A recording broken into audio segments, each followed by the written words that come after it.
नमस्कार साथियों, मेरा नाम है मेघा हिंदुस्तानी और आप देख रहे हैं द न्यूज लॉन्चर। दोस्तों, लोकसभा आम चुनाव ने दस्तक दे दी है।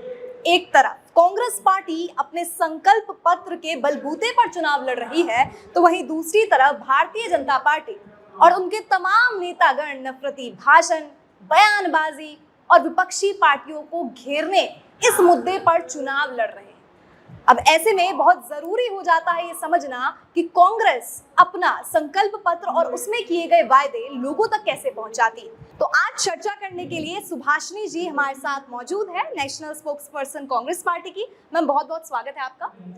मैम, सीधा सवाल आपसे ये है कि कांग्रेस पार्टी ने बहुत वादे किए हैं अपने संकल्प पत्र में, लेकिन लगातार प्रधानमंत्री नरेंद्र मोदी उन वादों से लोगों को एक भ्रम फैलाने का काम कर रहे हैं, डिविएट करने का काम कर रहे हैं। तो क्या कांग्रेस पार्टी कैसे लोगों में वो विश्वास जीतेगी?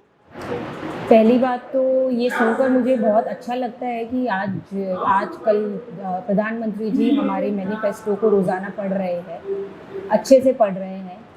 सुबह का अखबार पढ़ने से पहले हो सकता है वो हमारे मैनिफेस्टो को उठा के देखते होंगे कि आज मैं जब लोगों के बीच में जाऊँगा तो उसमें से मैं क्या निकालूँ ऐसा झूठ जो लोगों को मैं फिर से भ्रमित कर सकूँ। लेकिन असलियत और सच्चाई इसके विपरीत है।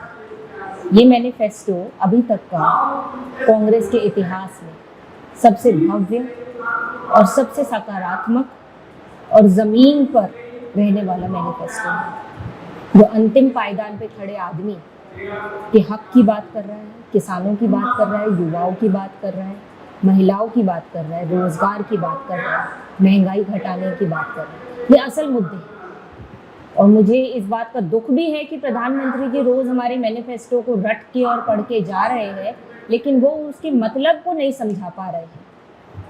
अगर वो अच्छे से पढ़े और इसको समझे तो उनको भी महसूस होगा और अंदर से वो भी जान रहे होंगे कि ये मैनिफेस्टो आम आदमी की रीढ़ की हड्डी है।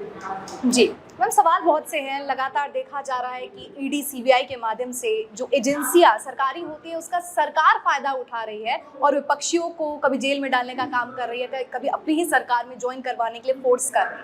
तो ऐसे में आपको लगता है कि विपक्ष इस समय मजबूत है? देखिए, विपक्ष गोलबंद है, विपक्ष एक मजबूत स्थिति में है।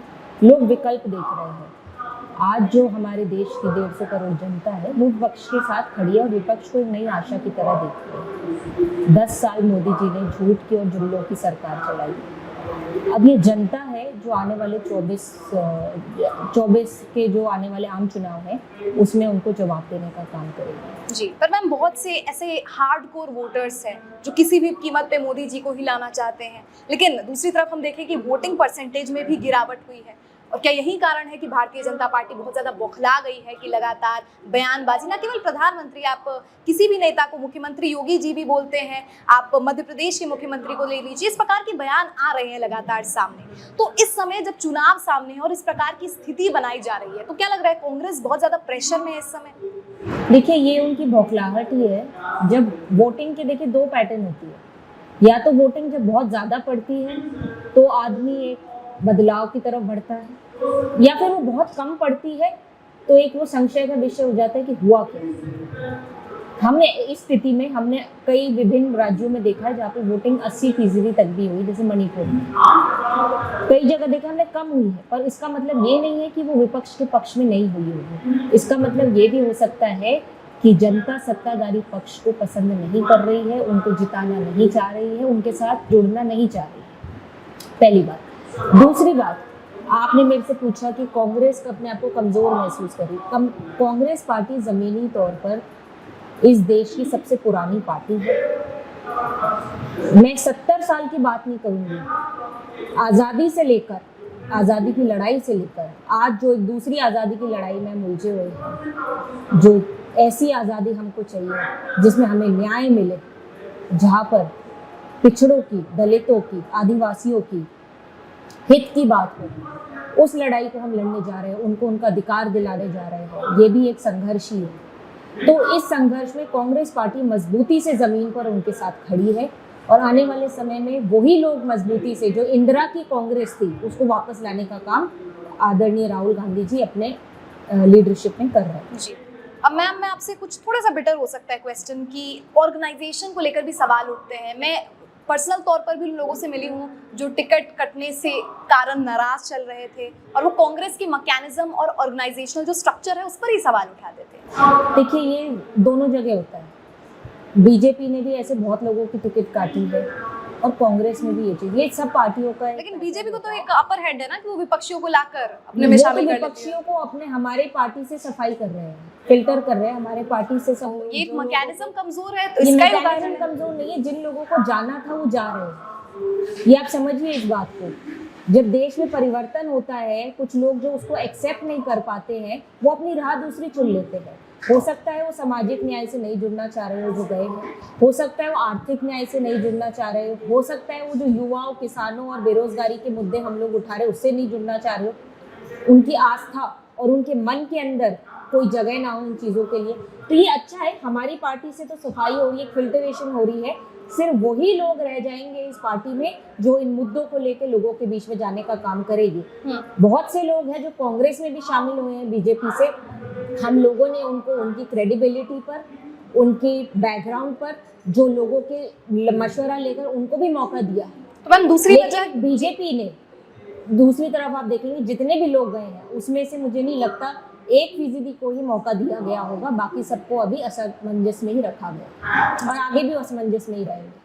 एक तो आपने ये बताया कि हो सकता है कि वो कांग्रेस की जो सामाजिक न्याय की लड़ाई है उसमें साथ नहीं आना चाहते हैं। क्या दूसरा कारण ये भी है कि भारतीय जनता पार्टी इतना ज़्यादा मजबूर कर रही है क्योंकि इलेक्टोरल बॉन्ड को जो इलेक्टोरल बॉन्ड का मामला है उससे बहुत कुछ साफ हो जाता है कि पहले आप प्रेशर बनाते हो और फिर जब वो पार्टी में शामिल नहीं होते हैं तो किस तरीके से रेड करवाई जाती है। तो क्या लगता है ये भी एक तरीका है भारतीय जनता पार्टी का? मैकेनिज्म बन ही चुका है, ये इनका तरीका हो चुका है, ये इनका हथकंडा है कि किस तरह से आपको दूसरे आदमी पर प्रेशर बनाना है, उसके ऊपर दबाव बनाना है और उसको वहाँ से भटकाना है। सीबीआई हो, ईडी हो, इनकम टैक्स हो, वो इनके बिल्कुल कंट्रोल में है, इनके वश में है और ये लोकतंत्र के लिए बहुत बड़ा खतरा है। ये इंडिपेंडेंट सोसाइटीज थे, इंडिपेंडेंट इंस्टीट्यूशंस थे जिनको इंडिपेंडेंटली काम करने दिया जाना चाहिए था। आपने पिछले कई गवर्नमेंट के काल में भी देखोगे आज तक कभी ऐसा नहीं हुआ कि इन सब इंस्टीट्यूट्स का दुरुपयोग हुआ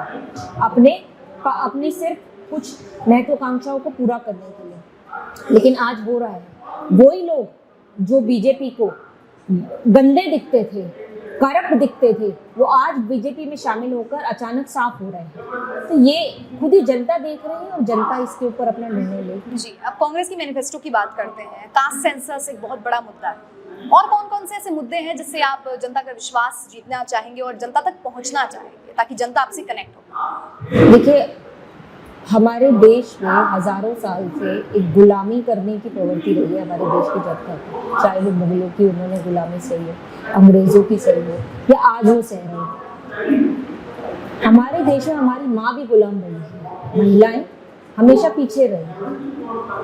बीजेपी ने अभी ठीक चुनाव से पहले एक शगुफा छोड़ा था जिसमें वो महिला को आरक्षण देने की उन्होंने बात करी, लेकिन उसको लागू करने की बात नहीं करी और उस आरक्षण के अंदर भी जो 90% आबादी है उसको इनकॉर्पोरेट ना करके उन्होंने अपना चरित्र दिखा दिया। जब इस देश की महिला सुखी नहीं होगी, समृद्ध नहीं होगी, ये देश आगे तरक्की नहीं कर सकता है।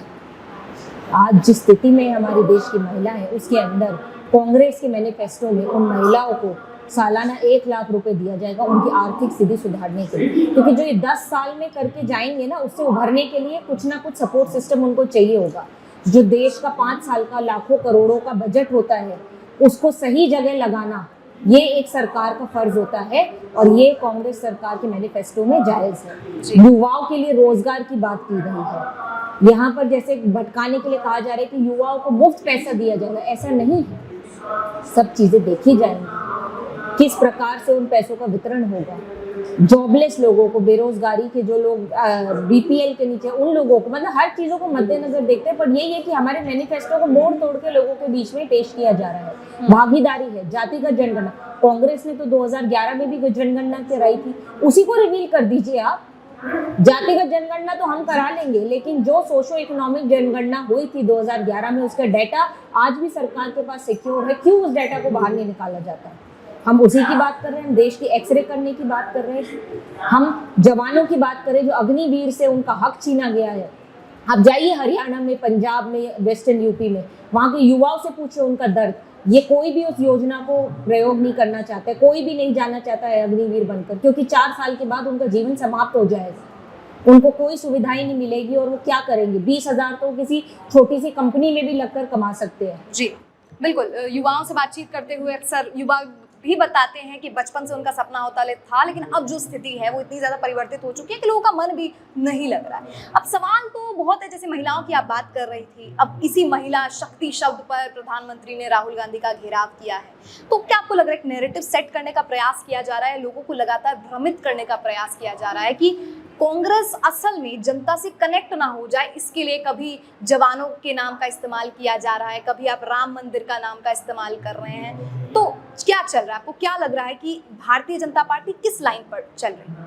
देखिए, आपने शक्ति का जिक्र किया, शक्ति को जिस तरह से मोड़ तोड़ के दिखाया गया और जनता के सामने लाया गया, वो बिल्कुल ही नाजायज था।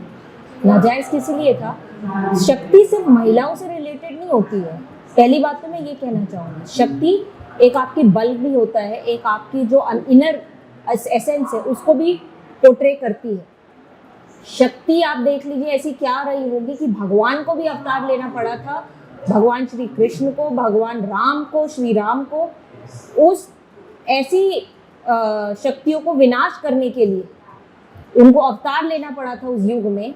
तो वो शक्तियां भी कुछ शक्तियां रही होंगी और कितनी भव्य शक्तियां रही होंगी इसका अंदाजा भी हम नहीं लगा सकते। उसी तरह जो आज के युग में हम देख रहे हैं, जो नेगेटिविटी फैली हुई है, जो झूठ का प्रोपेगेंडा, लोगों को जो 10 साल गुमराह करने का जो काम किया गया था, ये उस शक्ति के विरुद्ध है। हम लोग उस शक्ति के विरुद्ध खड़े हैं और अंतिम सांस तक हर एक कांग्रेसी जो राहुल गांधी जी की आइडियोलॉजी के साथ चल रहा है, उन शक्तियों का विरोध है खड़ा। जी, आप खुद राहुल गांधी का सुनेंगे पूरा स्टेटमेंट, तो कहा था शक्ति के खिलाफ शक्ति से लड़ेंगे, और उससे पहले बकायदा बताई थी कि शक्ति किस रेफरेंस में कहा गया है। अब उसको तोड़ मरोड़ कर पेश करके ये प्रोजेक्ट करना भारतीय जनता पार्टी बखूबी जानती है। लगातार उनके बहुत से नेता इस प्रकार की बयानबाजी और बहुत कुछ करते हुए नजर आते हैं। इलेक्टोरल बॉन्ड एक बहुत बड़ा मुद्दा है जिस पर चर्चा करने की जरूरत है कि इलेक्टोरल बॉन्ड के जरिए किस प्रकार से प्रेशर तो डाला ही जा रहा है, लेकिन जिसे वर्ल्ड्स लार्जेस्ट स्कैम के रूप में देखा जा रहा है, इस पर कांग्रेस पार्टी का क्या रुख? देखिए, ये तो पहले हमारे नेता राहुल गांधी जी ने इंडिकेट कर ही दिया था कि इलेक्टोरल बॉन्ड सबसे बड़ा स्कैम है। सिर्फ चंद लोगों को इसका फायदा पहुंचाया गया है, उनसे पैसा लेकर, चाहे वो अडानी जी हो, चाहे वो पूनावाला जी हो, या और कोई भी ऐसा हो। देश में कितने अनेकों लोग नाम आ गए हैं जिनसे पैसा लेकर उनको फायदा पहुंचा गया। ये मुट्ठी भर लोग हैं, पर जो देश की मूल जनता है उससे, इन इलेक्टोरल बॉन्ड से उनको क्या फायदा पहुंचा है, उन तक क्या योजनाएं पहुंची है। ये उज्ज्वला योजना की बात करते हैं, जमीन पर जाइए, आप देखिए किसके घर में कितना चूल्हा जल रहा है, कितना सिलेंडर चल रहा है। सिलेंडर कहाँ से ले वो गरीब औरत, वो गरीब परिवार जिसके घर में 2 वक्त के खाने का पैसा भी नहीं है या अनाज भी नहीं है। तो ये सोचने का विषय है। इनकी बातों में कथनी और करनी में बहुत फर्क है जी। और कांग्रेस पार्टी इस चीज को अपने मैनिफेस्टो के जरिए लोगों तक ले जाने का काम कर रही है। आखिरी सवाल पूछना चाहूंगी वही 400 पार वाली बात से कि 400 पार का नारा लगाया जाता है, जोरों शोरों से बोला जाता है, लेकिन ग्राउंड पर स्थिति तो बहुत विपरीत दिख रही है, क्योंकि राहुल गांधी या तमाम कांग्रेस के नेता जब रैली करते हैं तो जन सैलाब उमड़ पड़ता है। अभी इंडिया महागठबंधन ने रैली भी की थी झारखंड के रांची में, वहां पर भी इतने लोग आए थे, और लोग क्या, वहां पे आदिवासी लोग भी थे, यानी जो सच में बदलाव चाह रहे हैं। तो आखिरी में आप क्या एक संदेश देना चाहेंगी देश को? देखिए, 400 पार भी इनका फिर से एक जुमला है। 400 पार मुमकिन ही नहीं है। ऑलरेडी ये राजस्थान में पूरे हैं, मध्य प्रदेश में इनके सांसद पूरे हैं, उत्तर प्रदेश में एक को छोड़ के बाकी सब पूरे हैं। कहाँ से आ रहे हैं 400? साउथ में ये कम होने जा रहे हैं। अभी अपने चाइना, पाकिस्तान, अफगानिस्तान, भूटान, इनके भी एमपी इसको गिन रहे होंगे, तो हो सकता है वो 400 पार हो रहे हैं। लेकिन ऐसी स्थिति में 50 सीटों पे हमें मध्य प्रदेश में चुनाव लड़ना चाहिए था, 60 सीटों पे हमें राजस्थान में चुनाव लड़ना चाहिए था, 100 सीटों पे हमें यूपी में चुनाव लड़ना था, तब जाके कहीं ये 400 पार होते। ये सिर्फ जुमला है, लोगों को भ्रमित करने का नारा है। 2004 में भी इंडिया शाइनिंग हमने देखा था और उसका परिणाम क्या आया था, तो यही 2024 में 20 साल बाद ये दोहराया जाए। जी, यानी कि लहर तो है लेकिन बदलाव की लहर। बिल्कुल। तो इसी के साथ इस चर्चा को विराम देते हैं। क्या राय है आपकी, जिस प्रकार से देश में तानाशाही का माहौल फैला हुआ है, लोकसभा चुनाव ने दस्तक, क्या लोकसभा चुनाव की वोटिंग, फेज 1 की वोटिंग भी समाप्त हो गई है और अब लगातार देखने को मिल रहा है कि ग्राउंड जीरो से जो भारतीय जनता पार्टी के लोग हैं, जो वर्कर्स हैं, उन पर कितना ज्यादा प्रेशर है और वो खुद कह रहे हैं इस बात को कि भारतीय जनता पार्टी इस भ्रम में ना रहे, लोग इस भ्रम में ना रहे कि कोई लहर चल रही है, जिससे साफ हो जाता है कि भारतीय जनता पार्टी की असल स्थिति क्या है, ग्राउंड रियलिटी क्या है। चलिए आज चर्चा को यहीं पर विराम देते हैं। बहुत बहुत धन्यवाद आपका इस चर्चा में मैम।